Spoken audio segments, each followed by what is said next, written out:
You're listening to the Cyberwire Network, powered by N2K.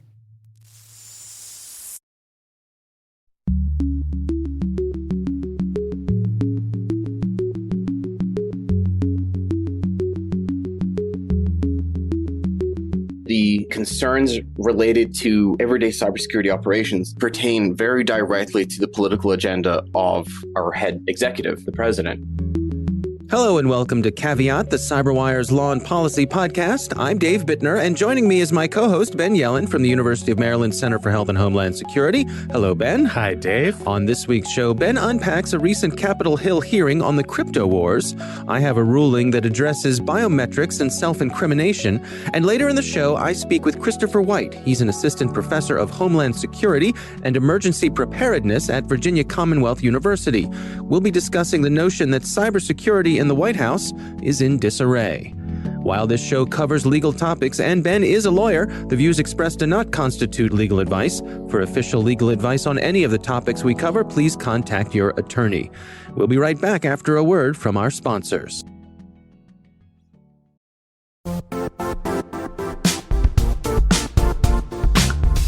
Now, a word from our sponsor, the Johns Hopkins University Information Security Institute, currently seeking qualified applicants for its innovative Master of Science in Security Informatics degree program. Study alongside world-class interdisciplinary experts and gain unparalleled educational, research, and professional experience in information security and assurance. Interested U.S. citizens should consider the National Science Foundation's CyberCore Scholarship for Service program, which covers tuition and a $6,000 annual professional development allowance, as well as providing a $37,000 additional annual stipend. Apply for the scholarship and the fall semester by March 1st. Learn more at cs.jhu.edu/MSSI.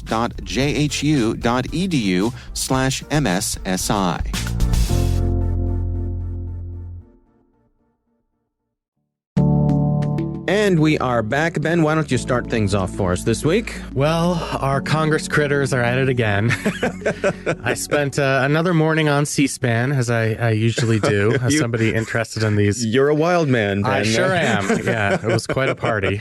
But there was a hearing in front of the Senate Judiciary Committee on the crypto wars, and there were two punching bags / witnesses who were invited. Right. One from Apple and one from Facebook, along with somebody who's very prominent in law enforcement, Cyrus Vance, who's the district attorney for Manhattan. And this was a debate about backdoors, their benefits and their detriments. So encryption, the whole crypto wars thing of whether or not the technology companies should be obligated to provide backdoors in the encryption technology they provide. Right. And whether the benefits derived from such a policy, which is that the government would have access to potentially valuable information, outweighs the obvious detriments, which not only are invasions of privacy, but also potentially that backdoor would be open for bad actors, cyber criminals or foreign actors, or state actors.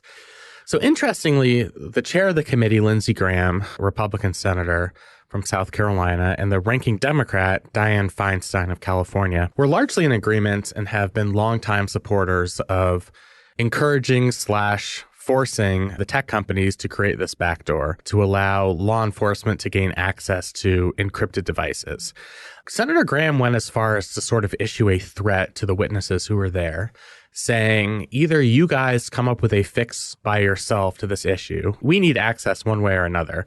So either you develop the workaround or we're going to force it on you. And as you can expect, the witnesses pushed back a little bit. Apple and Facebook have said that they're incapable of creating these so-called backdoors without protecting against the threat that bad actors would also get access to those backdoors. So the technology doesn't yet exist from their perspective to regulate who comes through that backdoor on those encrypted devices. Cyrus Vance, the other gentleman who was testifying, obviously is a proponent of creating backdoors. He's on the government side in the crypto wars. But interestingly, he sort of mentioned that despite having the resources of the Manhattan District Attorney's office, he's been unable to unlock something like 80% of the iPhones that they've needed to unlock for law enforcement purposes in New York. He said 82% of the time devices are locked as opposed to 60% 4 or 5 years ago. So, sometimes that will require him to spend a lot of taxpayer money to hire people to try and decrypt those devices, and still they can have trouble accessing them. So,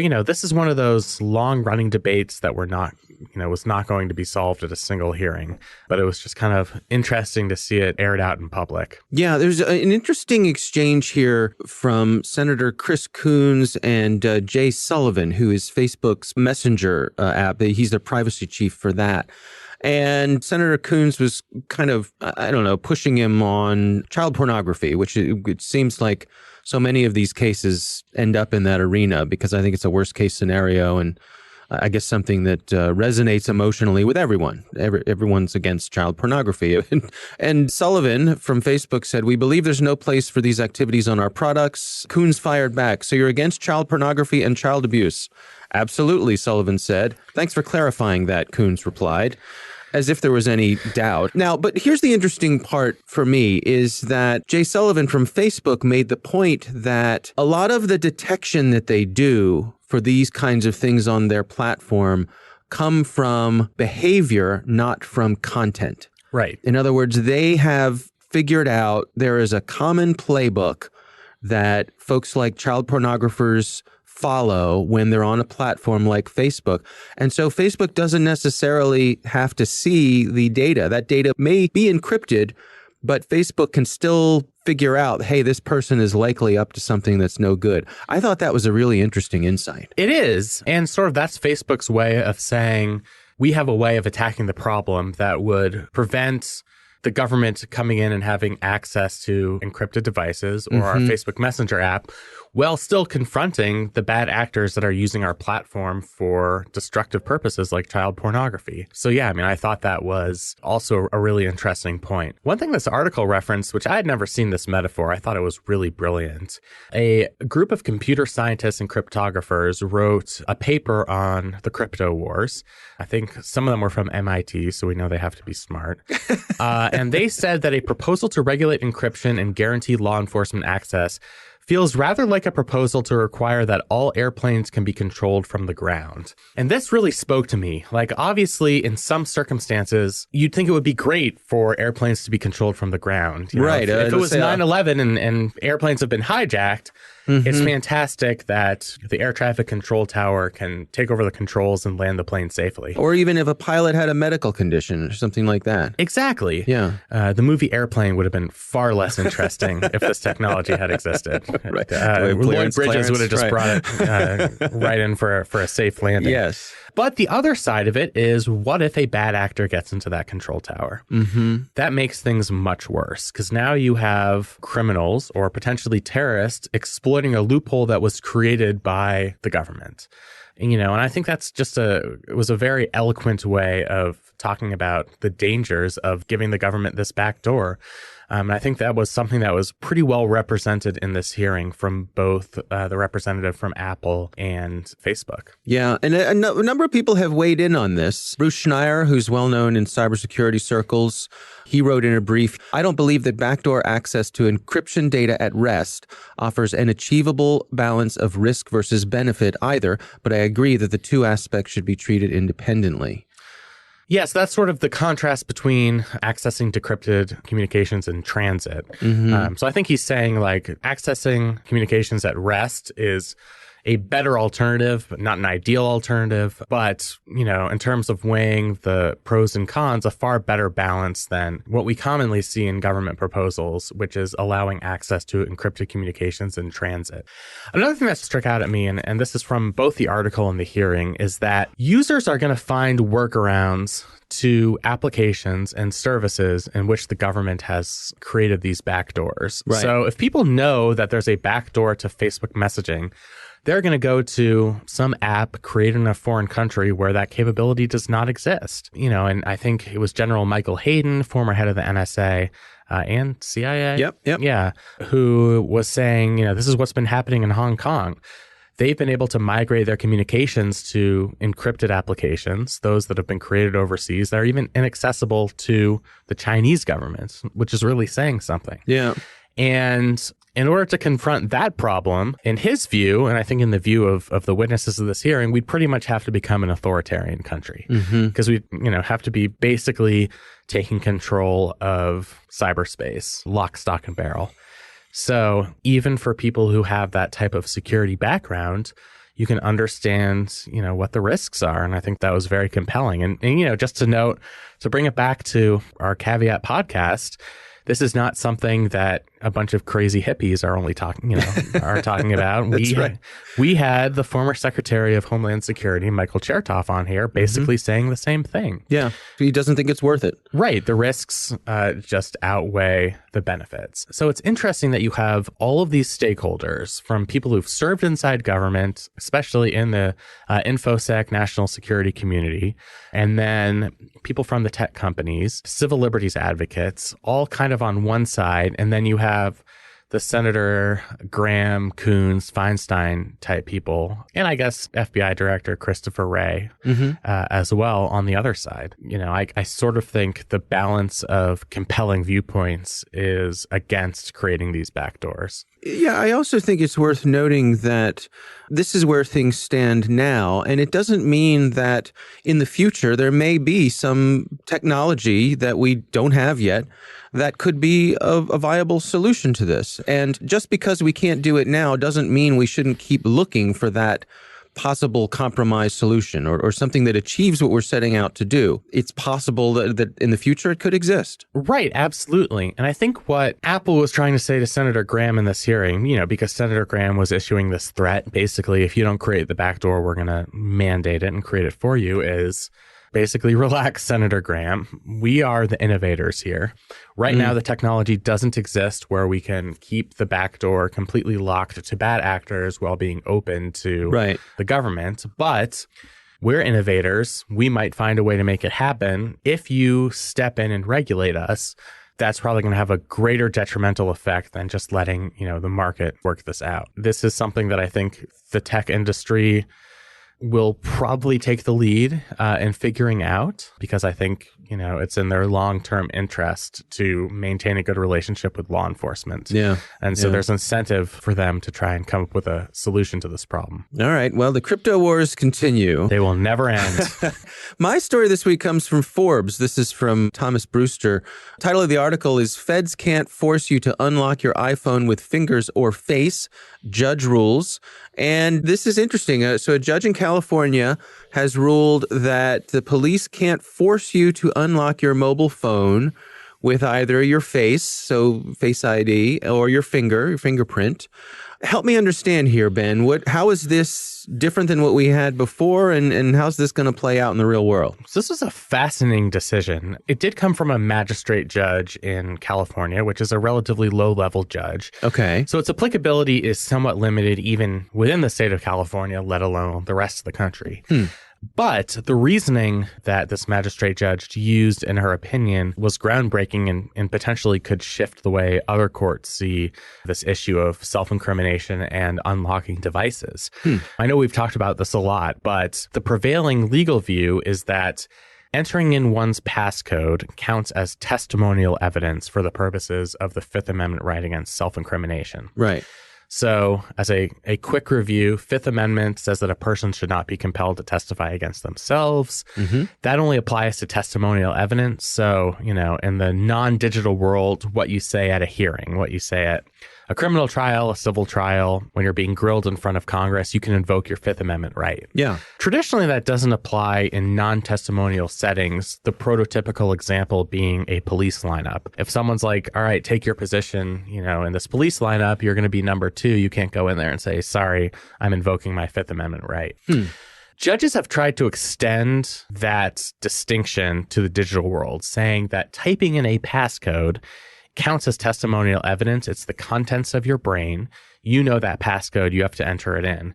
But using biometric means, so Face ID or a fingerprint, does not count as testimonial evidence because that's, the equivalent to being in a police lineup. Right. It's what you are rather than what you know. Exactly. So that's sort of the prevailing view among courts. What this judge is saying is the effect of unlocking a phone with your fingerprint or your Face ID is the exact same as the effect of unlocking one's phone using an alphanumeric password.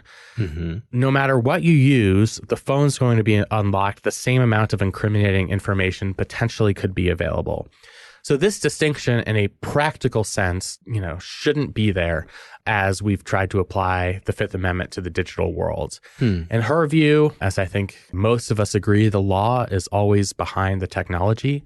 And she's trying to adapt the law to catch up to the technology. She's trying to say there should not be this legal distinction between unlocking a phone with an alphanumeric password and using biometric data because the practical effect is the same. So in other words, I should be able to declare my intention to not unlock my device, and it won't matter how that device is secured, be it by a password or by some biometric thing. It's basically invoking my Fifth Amendment rights as it applies to unlocking the device, regardless of how that unlocking occurs. Exactly. And I think this makes a lot of practical sense, especially since most devices are moving away from alphanumeric passcodes. Right. Although, many still have them and they might be not sure about the comparative security features of each. You probably know more about that than I do.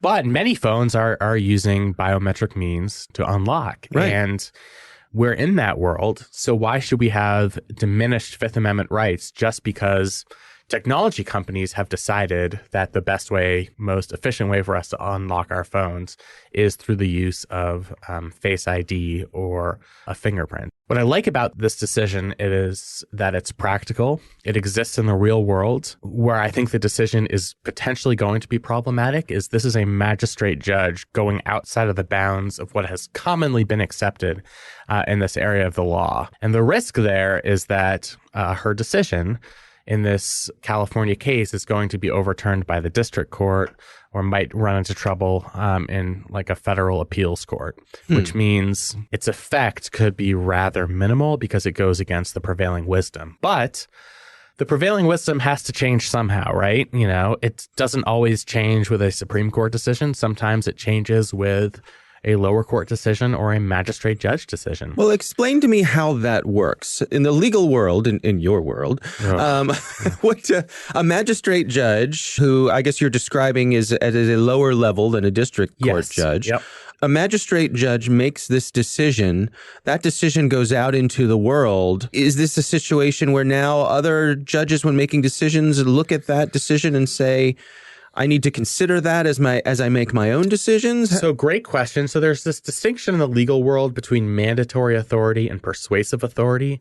So if you're a district court judge in California, any court that's directly above you, like the Court of Appeals, the Federal Court of Appeals for the Ninth Circuit, for example, whatever they say, that's controlling on you. You have to abide by their decision because they are a superior court to you. They're the ones who have ultimate authority. If the Supreme Court says something, they obviously have the highest place in the hierarchy on a particular issue. That is mandatory authority binding on lower courts. I see. When there's like a lateral decision, when you have a decision from a California magistrate judge, how that relates to a magistrate judge, here in Maryland, that's what's called persuasive authority. So a Maryland judge could say, I wasn't sure how to rule on this, but I saw this very compelling reasoning from a judge in California, and I'm going to use that to inform my decision. And a lot of times, that's how a new legal consensus develops. There's an enterprising judge who comes up with a new rationale, and slowly that's adopted by more judges and eventually is adopted by those that do have mandatory authority, like those higher courts, courts of appeals, state Supreme Courts, and the United States Supreme Court. So like a snowball rolling downhill. Exactly. And the other effect it has is there are a lot of legal academic nerds out there, and they are going to see this decision and will start writing legal treatises or law review articles, perhaps arguing that this would be a better approach to deal with the self-incrimination problem related to devices. And, once that gets out into the legal community, judges oftentimes look to these legal academics for guidance on these issues. And they'll cite some of these academic articles. So, us people in academia, we don't have much of an influence on the world, but we do have a minor influence. Right. And this is the Other way than your popular podcast. Exactly. Right? Yeah. Now, I hope, the highest mandatory authority should be what we say on the Caveat podcast. That's but right. Apart from that, this to me is sort of the first step in what might be a broader rethinking of how courts address this issue. Yeah. All right. Very interesting. Very interesting indeed. Thanks for unpacking how all that works. I Absolutely. think I have new understanding of that. That's very interesting. Yeah. And I would say one thing this article mentions at the end is because of its limited applicability, it is a magistrate court decision in California. Probably if you want to protect your secret information on your device, you still should probably use an alphanumeric password. That's Right. sort of the guidance given Right. in this article. And I think it's good guidance. All right. Well, interesting stories this week. It is time to move on to our listener on the line. Ben, we've got an interesting call from a listener calling in from, I'd say, one of the southernmost points in the United States. And he has an interesting question about some vulnerabilities. The southernmost call in Caveat history. There you go. There you go. So here is our listener on the line. Hello, love the show. My name's Nacho, and I reside in Laredo, Texas. I have a question. For 0 days, does a 0 day have to be a malicious thing, or could it be something that you just happen to find to make, like in my case, make the iPhone do something it was not intended to do? What I use it for is basically set up a GSM code to force from the old iPhone to the new iPhone, where if you tap the lock key on the side once, it sends it to your voicemail. If you get telemarketers calling, tap twice, whatever GSM code number you gave it, it sends it to, whatever you want it to send it to. I mean, it's a hack, but it's not a malicious hack. So how would you cover that? Is that considered a 0 day, or is it just considered just a cheap hack? All right. Interesting question. And thank you to Nacho for sending that in. Ben, you want me to take the lead on this Yes. one? Okay. So basically what he's asking is a 0 day. A 0 day is a type of vulnerability, a very common term in cybersecurity, something we talk about over on the Cyberwire all the time. So what makes a 0 day a 0 day? Basically, a 0 day, my understanding of the definition is that it is a vulnerability that is unknown to the folks who would be interested in knowing about that vulnerability. So, for example, I'm Microsoft, and I have put out in the world the latest version of Windows. And there are certain vulnerabilities in Windows that I know about, that I've decided we're going to fix. We're going to patch right away. Maybe they're not so serious, so we've got patches in the works. We put information out to our users, and we say, here are some known vulnerabilities. If you're developing software for our platform, here are things we know about, and here's how we think you should fix them. A 0 day is a vulnerability that is not known to me. In other words, I'm Microsoft. There's a vulnerability in my software that I don't know about. The danger there is that the bad guys can discover that 0 day and they can exploit it. They have a period of time in between when they discover it and when it becomes publicly known, when me as Microsoft or security researchers know about it. There's that time gap in between when the bad guys can exploit the vulnerability and I can do something to try to address it. So the actual term 0 day comes from kind of the clock starts running. When the good guys find out about this vulnerability, that's day 0. That's when the clock starts running and we've all got to figure out, what are we going to do about this vulnerability? And so it is a dangerous thing. It is a well-known thing. But to answer Nacho's question specifically, I don't think it has to be malicious. The notion of a 0 day is just that it's unknown. It might be something benign. It could be something, that that causes an odd behavior in a piece of software, a crashing or some funny odd behavior that doesn't necessarily make something bad happen, could still be a 0-day because the developers of the software didn't know it existed. That said, I would say in general, everyday use, when we're talking about 0 days, they're generally bad things. Bad guys, well, not just bad guys. There are many groups who are interested in 0 days, as you might imagine. Including our National Security Agency. Yes. So 0 days are quite valuable because if I know a way into your system that no one else knows about, that gives me an advantage. And if I'm a nation state and I have a way into a particular system, that gives me an advantage to have my way with your system that you may not know about. So, Ben, as you point out, rightfully so, certainly agencies within our government have taken advantage of 0 days. Absolutely. And, that's part of their mission, is to find those vulnerabilities because, the NSA has both offensive and defensive capabilities. So this would fall into both, actually. You try and attack the vulnerabilities of our adversaries, but you also, sometimes the NSA will discover a 0-day from Microsoft before Microsoft knows about it. Right.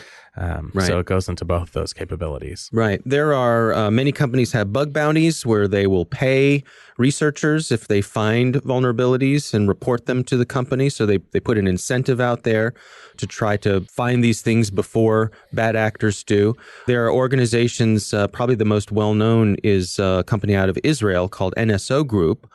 And they develop tools for governments around the world to be able to get into devices like iPhones and computers and so on. And they're marketing in 0 days. They will pay big money for 0 days. My understanding is that if you have a 0 day, for example, the iPhone, that is very valuable because there aren't that many of them. It's a relatively secure device. So if you have one, it's a seller's market. Yeah. Yeah. Not that we're encouraging such a thing. But, No. But I think you're not wrong in calling something that's just something anyone takes advantage of. I guess technically that's a 0 day. I think so. All right. Well, thank you, Nacho, for calling in. That is our listener on the line. Coming up next, my conversation with Christopher Whyte. He's an assistant professor of homeland security and emergency preparedness at Virginia Commonwealth University. We'll be discussing some reports that have come out lately about how when it comes to cybersecurity, the White House very well may be in disarray. But first, a word from our sponsors.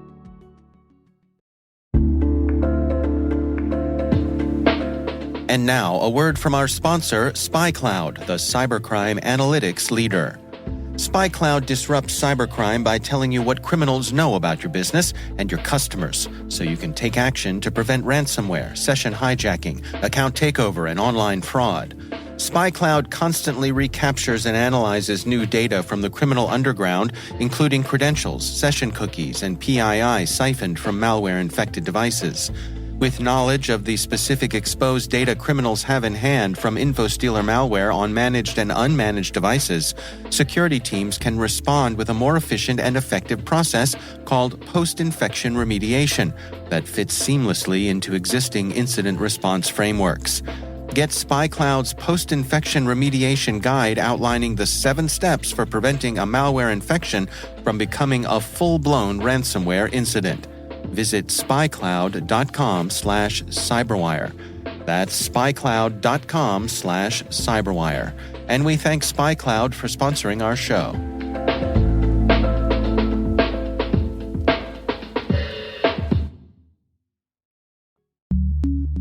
And we are back. Ben, I recently had the pleasure of speaking with Christopher Whyte. He's an assistant professor of homeland security and emergency preparedness at Virginia Commonwealth University. And our conversation centered on the notion that when it comes to cybersecurity, there's a lot going on in the White House right now, and a lot of it is not good. Here's my conversation with Christopher Whyte.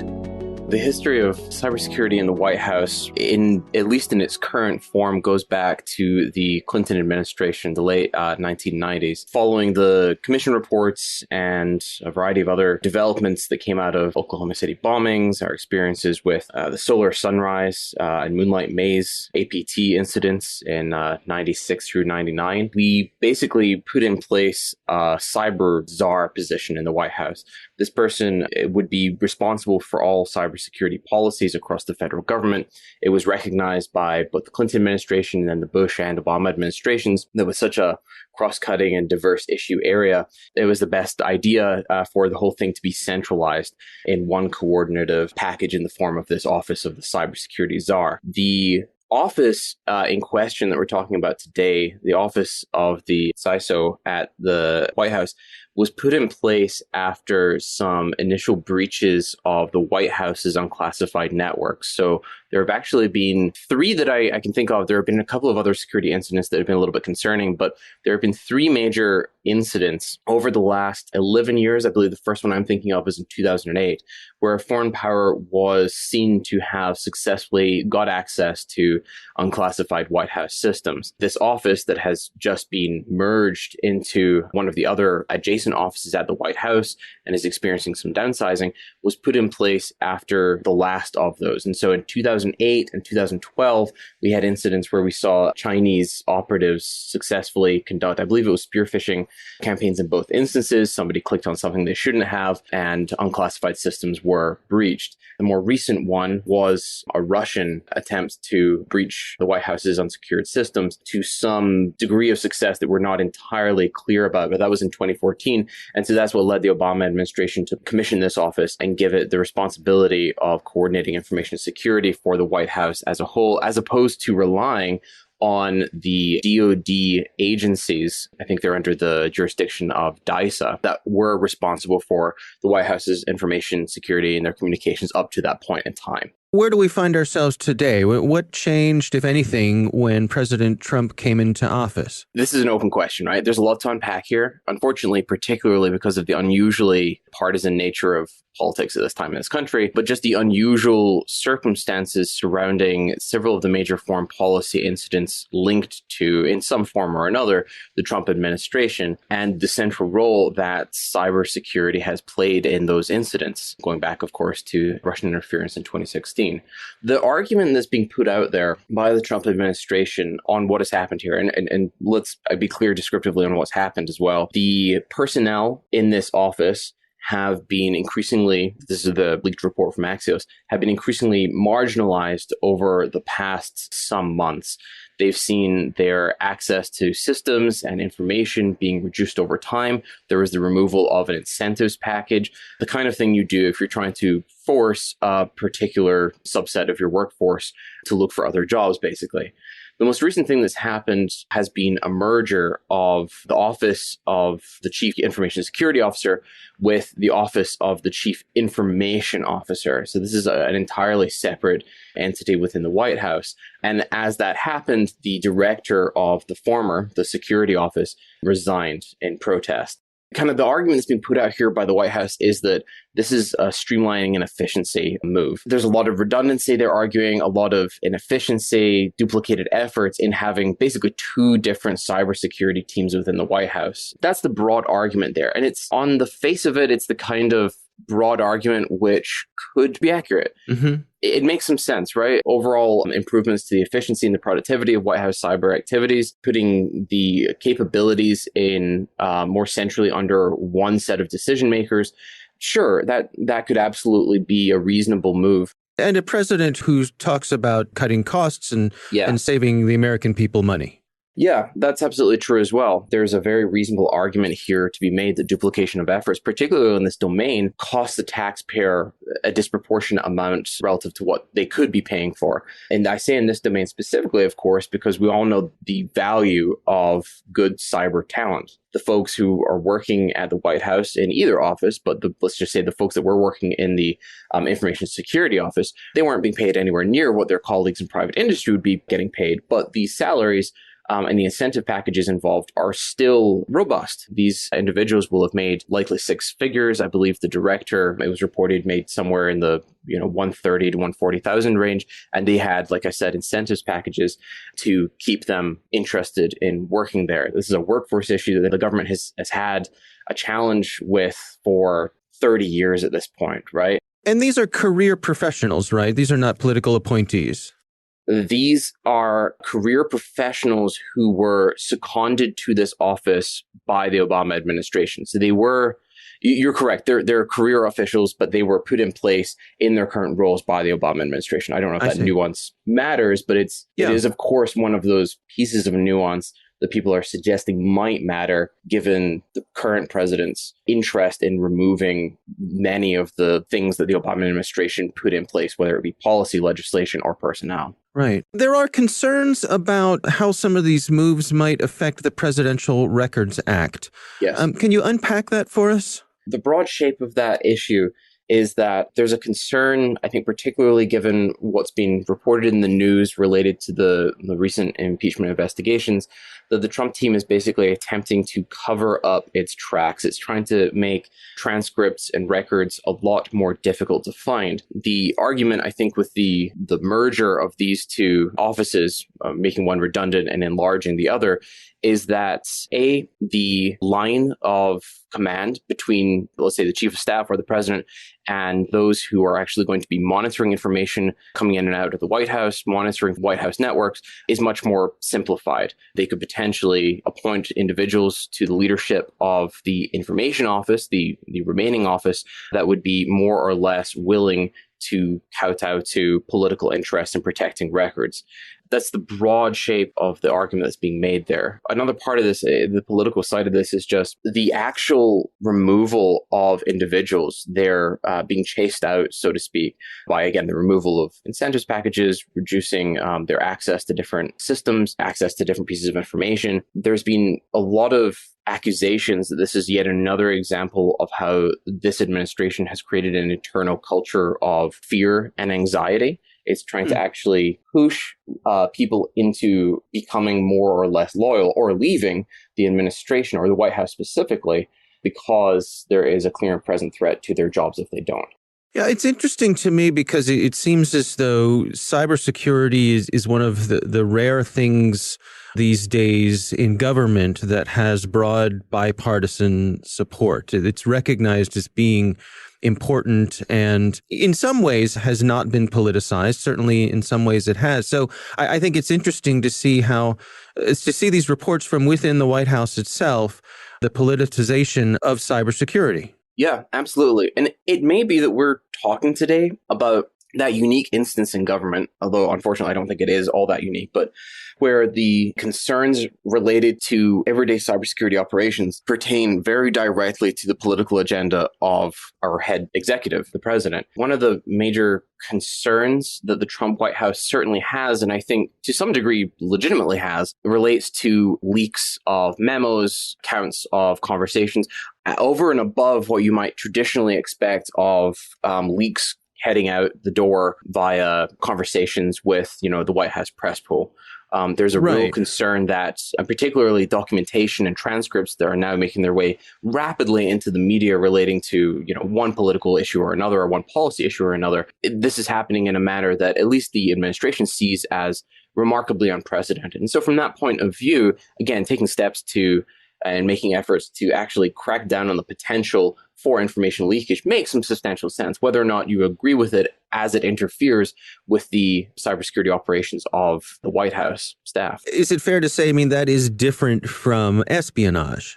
In other words, if leaks from White House staff to the press is different than a nation state trying to break into White House networks, or is it a distinction without a difference? I think it is different. I think it is different. We're talking about the insider threat here. I suppose the question there is, does this merger and this staff reduction, inevitably staff turnover, I suppose, does this actually reduce the cyber resiliency of White House operations equally with regards both to foreign adversaries and this, insider threat that the Trump administration seems to be so particularly concerned about? It certainly does the former. I think it reduces the ability, at least in the near to medium term, even if you buy the argument about redundancy and inefficiency and the need to streamline the whole process, the fact that the White House is going to have to refill staff positions. It is going to have to go through that institutional restructuring process that often happens. It happened very famously, of course, with DHS after 9/11,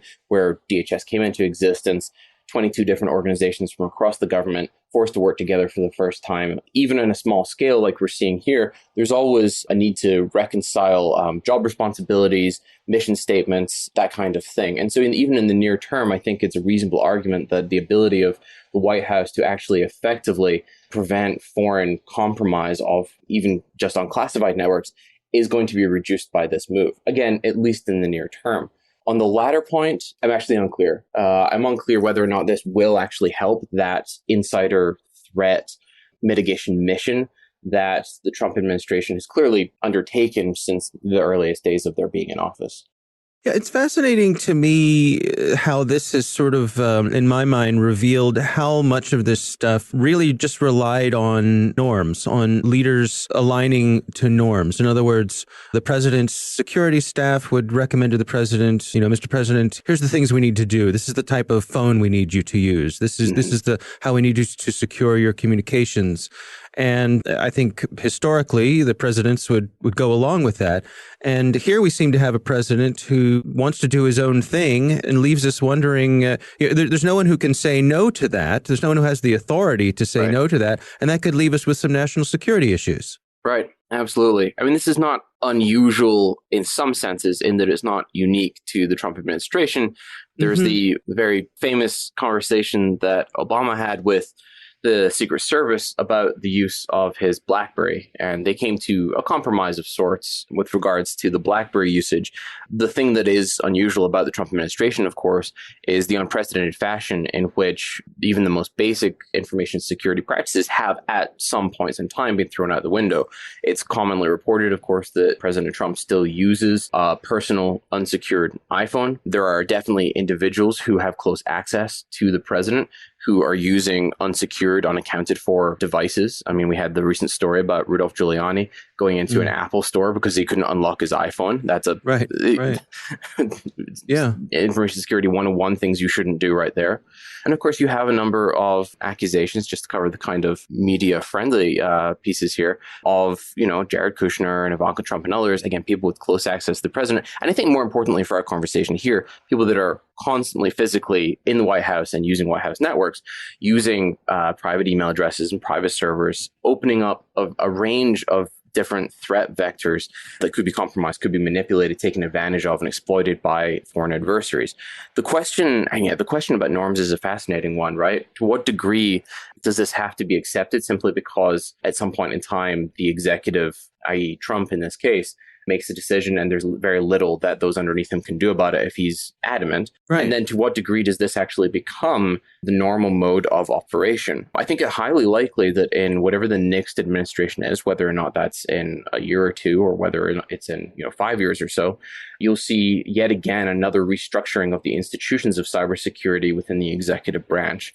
Whether or not they walk backwards to what we had under the Bush and Obama administrations with kind of a cyber czar position running the show, but an increasingly, I don't want to say fragmented, an increasingly diverse landscape of offices and teams seconded to very specific network defense purposes within the organization as a whole. Whether or not that's actually the move that will occur, I don't know. I think to some degree it depends on the length of time that this current system will persist, will actually be in place.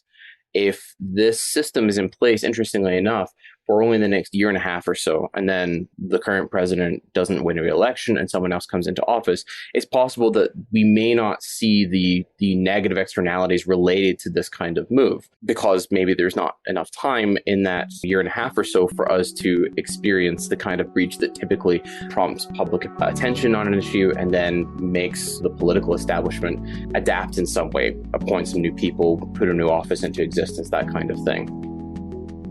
All right, Ben, what do you think? First of all, it's a very interesting interview, and thank you, Professor Whyte, for coming on Caveat. First thing I thought of was that Seinfeld episode where George Costanza got offered a job to work at a playground equipment organization on the false premise that he was disabled.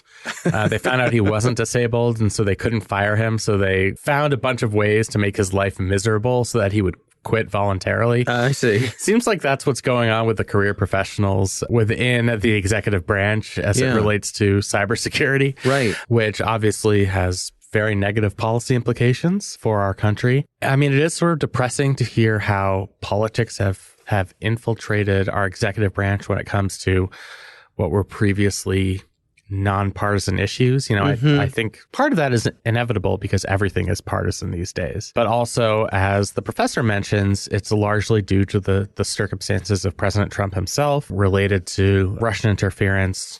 That was a cybersecurity issue. So it's something that he's sensitive about. And then, in terms of the latest scandal, the fact that the conversation that he had with President Zelensky of Ukraine was put on this server intended to handle the most classified information.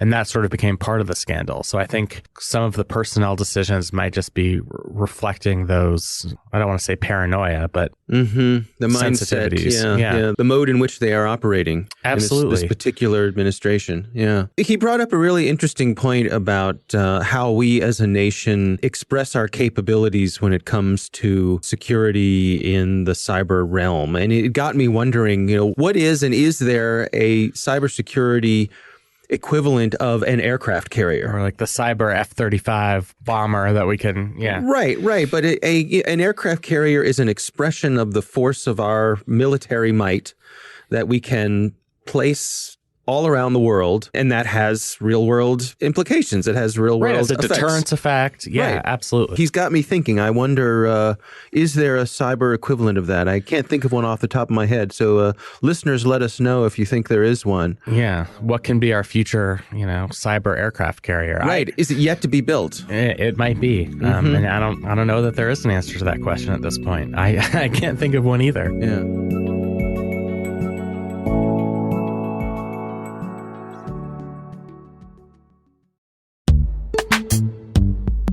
This episode is brought to you by Palo Alto Networks, the leader in cybersecurity. As AI-driven attacks increase, organizations can't afford to have network security that's stuck in the past. Discover how Palo Alto Networks can help you predict what's coming and proactively secure against it with a zero-trust, AI-powered network security platform built to secure whatever, whenever, wherever. To learn more, visit paloaltonetworks.com/network security platform.